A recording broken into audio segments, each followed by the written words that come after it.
기뻐하실 것 같아요. 왜냐하면 우리 교회에 이렇게 성장하는 것들이 보면서 하나님 기뻐하시겠죠.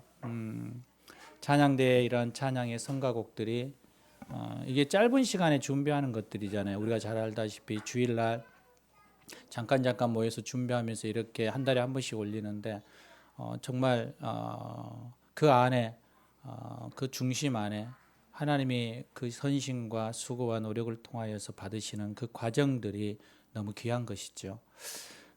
구역장들이 항상 얘기하거든요. 구역원들이 답을 안 달아서 외롭고 힘들고 그리고 너무 뭐라 그래야 될까요? 조금 힘든 그러한 마음들을 토로해요. 그럴 때 제가 뭐라 그런 줄 아시나요? 제가 이렇게 얘기해요. 우리 항정지 톡에 제가 할 때 아무도 댓글 안 달잖아요. 그래도 그냥 저는 감사함으로 하거든요. 그래서 기도하시면서 하시자고 그렇게 위로하고 갑니다. 그만큼 수고하고 노력하는 구역원들이 또 이렇게 못할 것 같이 하시더니 또 이렇게 올리는 모습을 보면서 하나님이 얼마나 기뻐하실까라는 생각들을 해봅니다. 또 3구역 같은 경우는 그 사비로 구역장님께서 예, 저런 헌신까지 가지고 다 주시는 거 아니면 다 회수하시는 건가요? 다시 회수하면서 그러면서까지 또 하시는 그런 모습들 하나님 기뻐하실 거고요. 또 아동부에서 또 준비하여서 이렇게 하는 것들 이런 과정들이 다 하나님이 기뻐하시는 것 같아요. 우리가 신앙생활을 하면서 중요한 거는 결과가 나와야지라고 생각하시는데 하나님은 절대로 그렇지 않거든요. 하나님은 결과에 대한 부분이 아니라 그 과정 가운데 나아가는 거예요. 우리가 문화 비유나 달란트 비유를 보면서 하나님께서 야, 너 5달란트, 너 2달란트 이렇게 결과를 얻었으니까 너희들 칭찬해라고 우리가 생각할 수 있거든요. 그런데 주님의 관점은 전혀 그게 아니에요. 너가 5달란트를 얻었기 때문에 너를 축복해, 너를 2달란트를 얻었기 때문에 너를 축복해가 아니고 너가 그렇게 5달란트를 얻기까지 수고하고 나를 위해서 충성된 그 모습을 축복해야 하는 거예요. 만약 한 달란트를 그대로 가지고 온 그 사람을 향하여서 주님이 책망하는 것은 너가 아무런 결과가 없었기 때문에 책망한 게 아니고 그것을 땅에 묻어두고 그것을 재능과 은사들을 아무것도 사용하지 않고 게으르게 그냥 살아왔던 그 모습을 책망한 거죠. 만일 한 달란트 가진 이가 그것을 쓰다가 마이너스가 돼서 주님께 가져와도 주님은 그것을 보고 분명히 이렇게 말씀하셨을 거예요. 착하고 충성된 종아라고요. 하나님은 결과가 중요한 게 아니고요. 우리의 과정 가운데 내가 드러났는지 나의 나라가 확장되어졌고 그것을 통하여서 나의 영광이 나타났는지 거기에 초점을 맞추신다라는 거예요. 여러분 우리 안에도 동일한 것 같아요. 우리의 삶의 안에서 자녀들에게도 어떤 결과를 요구하는 게 아니라 그 자녀를 통한 하나님이 또 부모들이 그 과정을 통하여서 기뻐하는 그 과정들을 통하여서 우리가 행복해하는 거잖아요. 이 자녀가 서울대를 나오고 판검사가 되고 의사가 되어서 기쁨도 있겠지만 여러분 우리가 느끼는 것은 이 아이가 어린아이가 태어나서 3세 때까지 모든 효도를 다 한대요. 왜냐하면 그때 부모에게 모든 기쁨을 주는 거거든요. 그 뒤로는 부모에게 고생하고 눈물 짓게 하고 힘들게 하는 거죠. 그래서 그 자녀를 볼 때 야, 너가 3세 때까지 나를 기쁘게 했던 그것으로 이 자녀를 축복하고 가는 거래요. 여러분 우리가 하나님 앞에도 하나님 앞에 충성된 그러한 모습 때로는 넘어지고 때로는 아파하고 때로는 내 모습 속에 비관하기도 하지만 그러나 주님이 우리의 중심 안에 있는 그 모습을 보면서 다가오신다라고 생각합니다. 오늘도 마찬가지죠. 여러분 발표를 다 함으로 인하여서 설교를 준비해 가지고 왔는데 그 설교를 어떻게 5분 안에 축약하느냐 제 머릿속에서는 막 그 생각을 돌거든요. 어떻게 축약해서 설교를 할 것인가라는 부분이죠. 그러면서도 제 안에 전혀 어려움이 없어요. 왜냐하면 하나님은 모든 과정 가운데 그것을 받으시니까요. 설교가 안 해도 항상 제가 말씀드리지만 설교를 하지 않아도 우리의 이 과정 안에 하나님을 전심으로 높이게 되면 하나님은 그 예배에 더 기뻐 받으신다고 저는 확신해요. 여러분 그래서 설교에 대한 부분이 예배의 전부인 것처럼 우리가 착각하지 않았으면 좋겠어요. 설교뿐만 아니라 찬송도, 기도도, 여러분의 헌신과 충성과 봉사의 모습도, 이 모든 것이 하나 되어서 하나님 앞에 올라가는 거죠. 그래서 우리는 이 예배의 모든 이 1시간 반의 시간이 귀하고 복되며 하나님의 온전히 올려드리기로 힘쓸 수 있는 그러한 시간들이 되어지는 것입니다. 사랑하는 여러분, 오늘 우리 주 예수 그리스도를, 그 탄생을, 그 오심을, 또 다시 오실 그 주님을 바라보면서 우리가 함께 찬양하고 또 높이고 예배하기를 원합니다.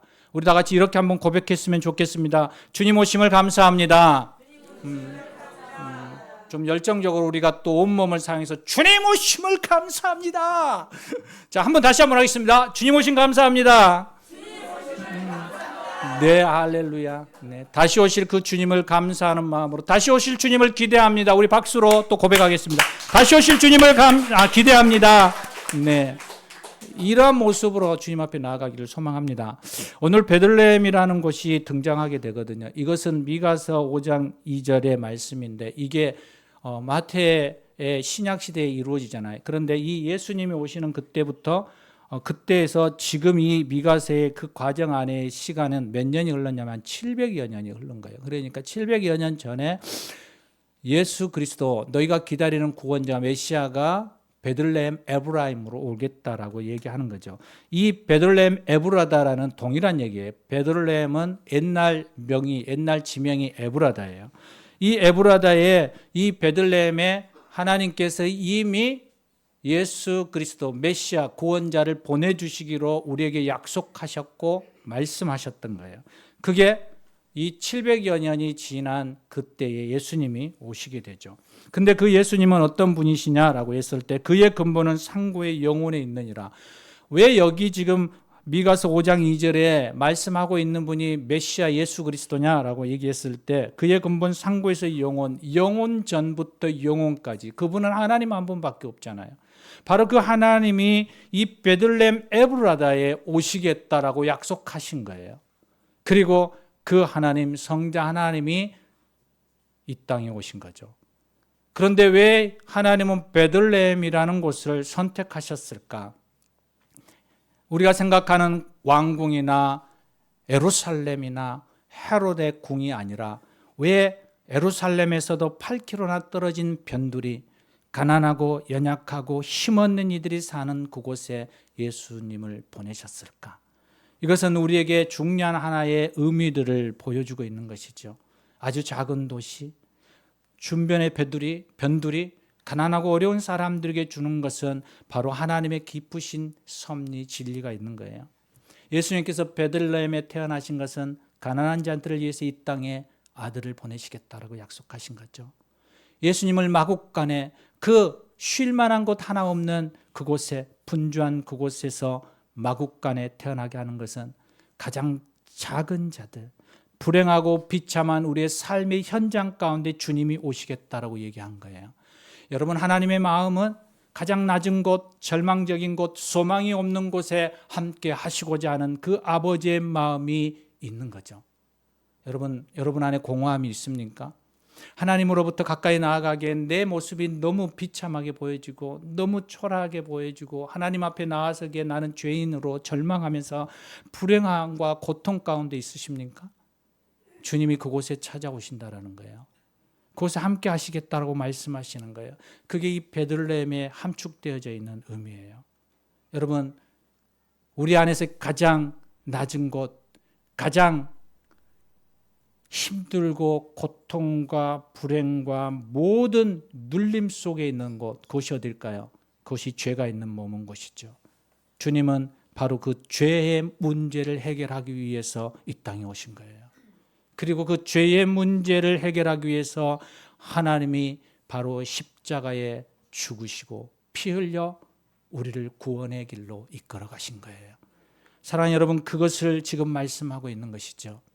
내가 이 땅 위에 하늘 높은 보좌를 내리고 이 땅에 피조물 존재 안에 내가 와서 그들의 형상, 그들의 모습으로 이 땅에 살아오면서 내가 처절하게 내가 물과 피를 다 쏟으며 죽는 모습을 우리에게 보여주시겠다라는 거예요. 그 이유는 단 하나예요. 뭐예요? 우리를 죄로부터 구원하기 위한 거예요. 그래서 이 구속, 대속이라는 게 정말 귀하고 우리에게 큰 은총이라고 얘기하는 거예요. 여러분, 예수를 왜 믿으십니까? 내게 있어서 왜 예수를 믿으십니까? 라고 묻는다면, 예수를 믿어서 왜 가장 행복하시고 가장 의미 있으십니까? 라고 묻는다면, 저에게 한 가지를 꼽는다면 저는 하나예요. 천국도 아니에요. 저는 죄의 문제를 해결한 거예요. 여러분, 우리 안에 가장 밑바닥 그 깊은 곳에 있는 그 죄의 문제를 주님이 해결해 주셨다는 거예요. 이게 속죄예요, 속죄. 그 죄의 문제를 해결하였기에 우리가 하나님의 나라에 갈 수 있는 거고, 죄의 문제를 우리가 자유했기 때문에 이제는 하나님을 나의 아버지라고 부를 수 있는 것이죠. 그를 위해서 주님이 이곳에 오신 거예요. 그 주님이 이 베들레헴 이곳에 오신 거예요. 그 이름이 능력이에요. 아주 오래전에 영국과 호주에 넘나들면서 공포의 도가니를 만들었던 범죄자 스로스치라는 사람이 있습니다.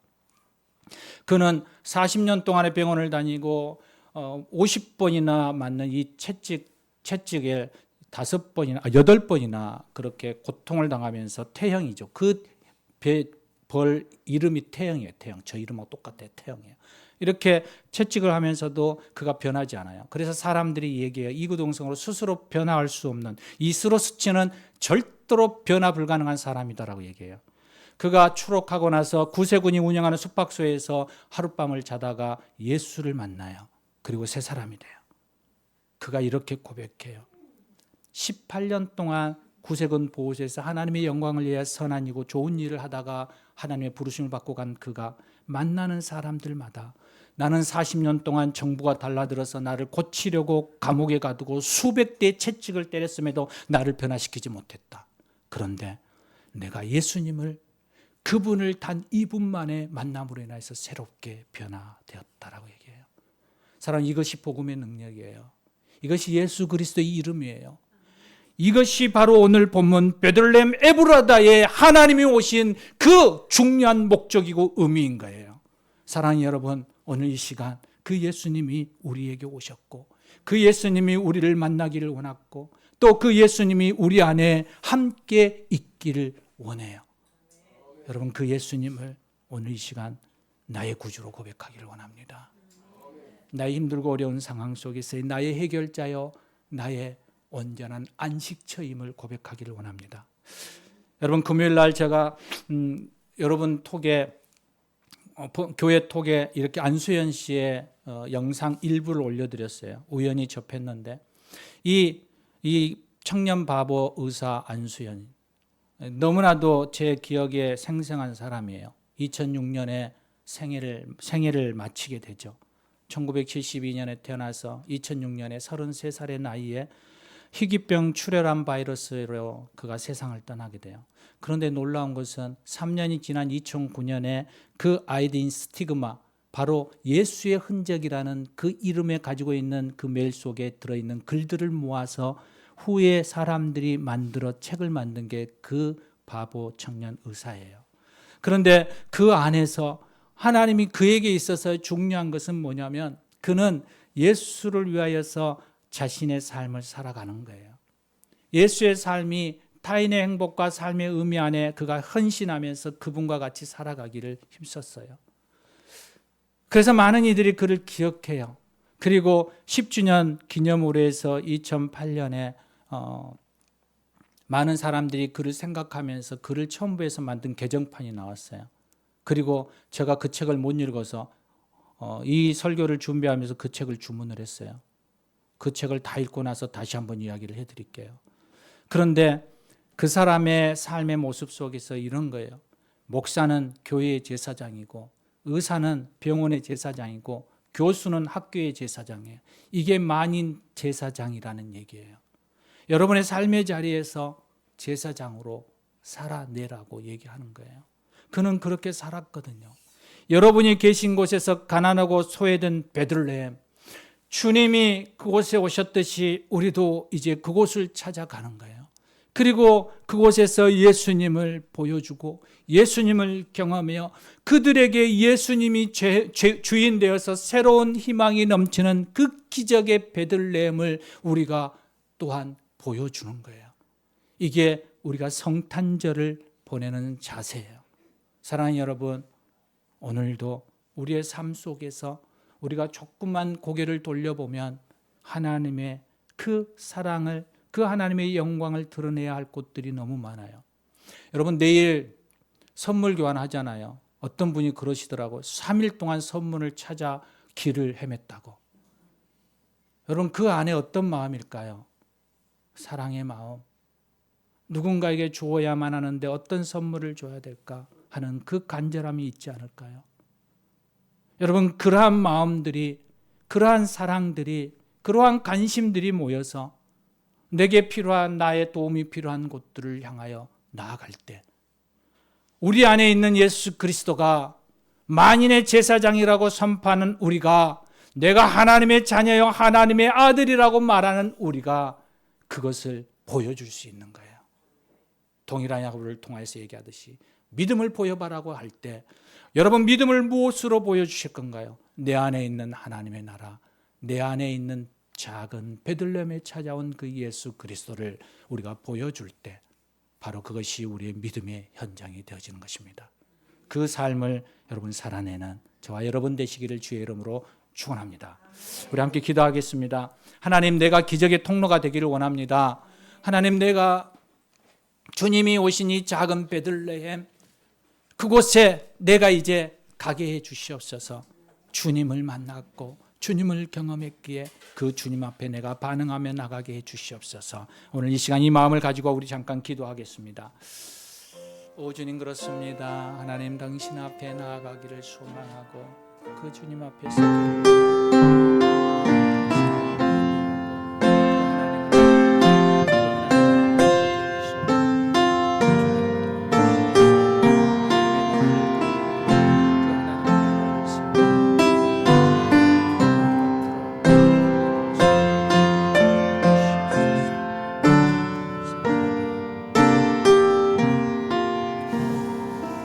하나님, 그렇습니다. 낮고 천한 이곳에 찾아오셔서 우리를 만나주시고 구원을 이루시며 죄로부터 자유케 하시며 너는 나의 자녀라고 얘기하시는 그 아버지, 오늘도 그 아버지를 나의 모든 삶의 자리 안에서 드러내고 나타내 보일 수 있는 그러한 기적의 베들레헴의 사건 안에 들어가는 우리의 삶이 되게 해주시옵소서. 우리 주 예수 그리스도의 이름으로 기도합니다. 아멘, 아멘.